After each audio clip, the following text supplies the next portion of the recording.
Canada, toutes les 20 minutes, une maison est la proie des flammes. L'incendie de sa maison est une expérience effrayante et dévastatrice. Les problèmes qui s'en suivent sont difficiles à imaginer. Le feu, la fumée, la chaleur et l'eau endommagent la propriété. La famille déracinée perd son foyer et doit se reconstruire une vie. Elle doit aussi remplacer une foule de biens personnels, dont certains sont irremplaçables. Pensez à tous ces objets personnels que vous ne pourrez jamais remplacer. Les photos de famille, les antiquités, tous ces trésors transmis d'une génération à l'autre.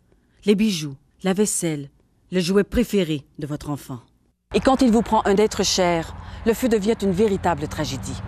Chaque année, plus de 400 Canadiens périssent dans un incendie. La plupart perdent la vie sur les lieux mêmes où ils se sentent le plus en sécurité, leur domicile. L'échauffement de l'air entre le fauteuil et le foyer a suffi pour enflammer le fauteuil. C'est comme ça que le feu a commencé.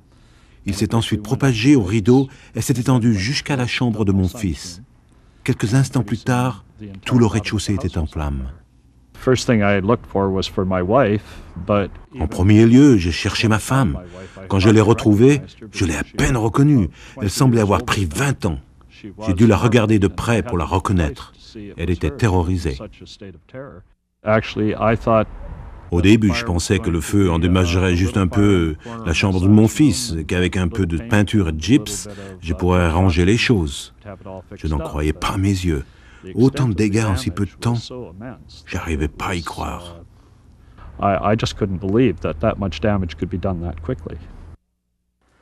Il faut avoir à la maison des détecteurs de fumée en état de marche, comme celui-ci. Les détecteurs de fumée sont des appareils de détection de première ligne essentiels, mais ce système de gicleurs offre une protection accrue. En général, les gicleurs sont capables de contrôler et même d'éteindre le feu avant l'arrivée de l'équipe de pompiers. En fait, l'installation combinée de détecteurs de fumée et de gicleurs réduit de plus de 80% le risque de périr dans l'incendie de sa maison. Depuis plus de 100 ans, les gicleurs installés dans les édifices publics protègent la vie des gens tout autant que les biens matériels. Et aujourd'hui, les gens veulent avoir le même niveau de protection dans leur propre résidence. Je suis pompier depuis plus de 40 ans. J'ai été le témoin de nombreux feux dévastateurs et de pertes de vie trop nombreuses, surtout celles des gens qui ont péri dans l'incendie de leur propre maison. Je pense qu'on peut améliorer les choses. Et la meilleure façon de le faire, c'est par l'installation combinée de détecteurs de fumée et de gicleurs. Si les gens installaient des gicleurs dans leur maison, il y aurait beaucoup moins de décès liés aux incendies.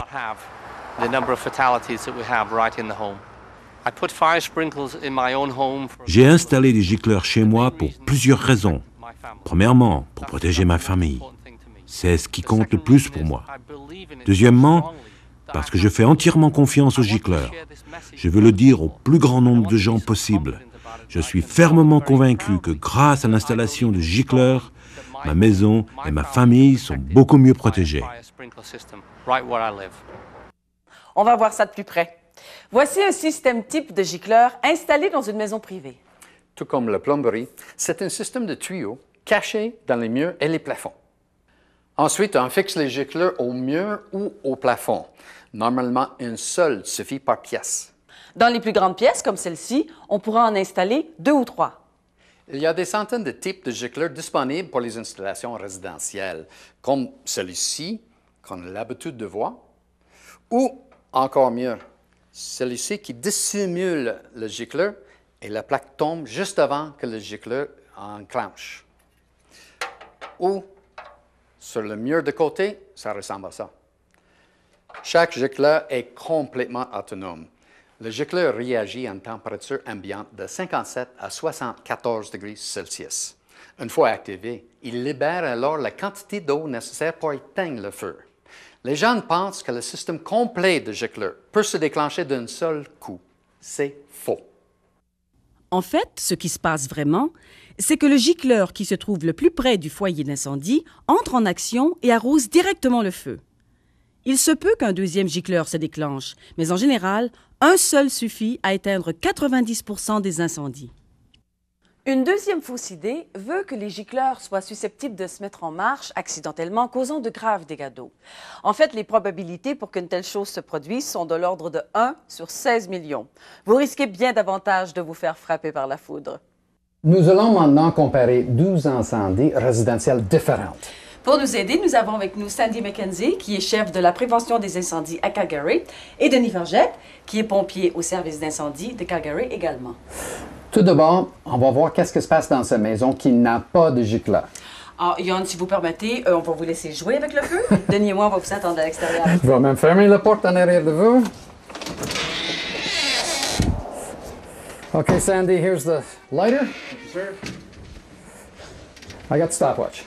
This would be like if a cigarette... Le feu que Sandy allume dans la corbeille à papier ressemble en tout point à un feu provoqué par une cigarette mal éteinte jetée dans une corbeille ou tombée sur un divan. And so that could have smoldered for hours, actually, before it burst into flame. Well, with a cigarette, you know, in a couch, it could be 3 or 4 hours, and look at that. Une minute seulement après le début de l'incendie, la fumée déclenche l'alarme du détecteur.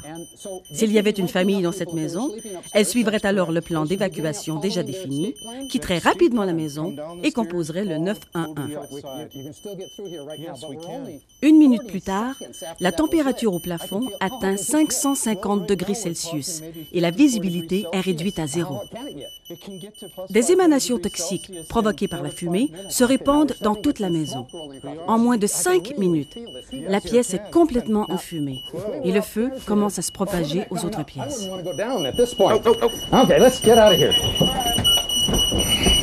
Ceci est une démonstration. Lors d'un véritable incendie, l'évacuation doit se faire par le rez-de-chaussée, ne jamais monter à l'étage. Une échelle de secours à l'étage a permis à toute l'équipe d'évacuer les lieux en toute sécurité pendant ce tournage. À cause de la chaleur intense et de la fumée, 1 minute 30 seulement après le début de l'incendie, Jon était incapable de demeurer dans l'escalier qui mène à l'étage. In this area, 6 to 8 minutes. Selon le lieu de la résidence, les pompiers arrivent de 5 à 10 minutes après avoir reçu l'appel. Ils déversent alors sur le feu 500 litres d'eau à la minute par boyau d'arrosage. Ils brisent les fenêtres et percent des trous dans le toit pour mieux combattre l'incendie.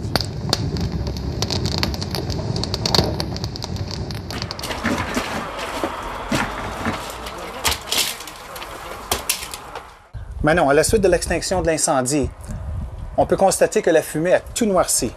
La plupart de vos biens personnels sont détruits. Il y a de l'eau partout On va barricader les fenêtres et les trous pratiqués dans les plafonds.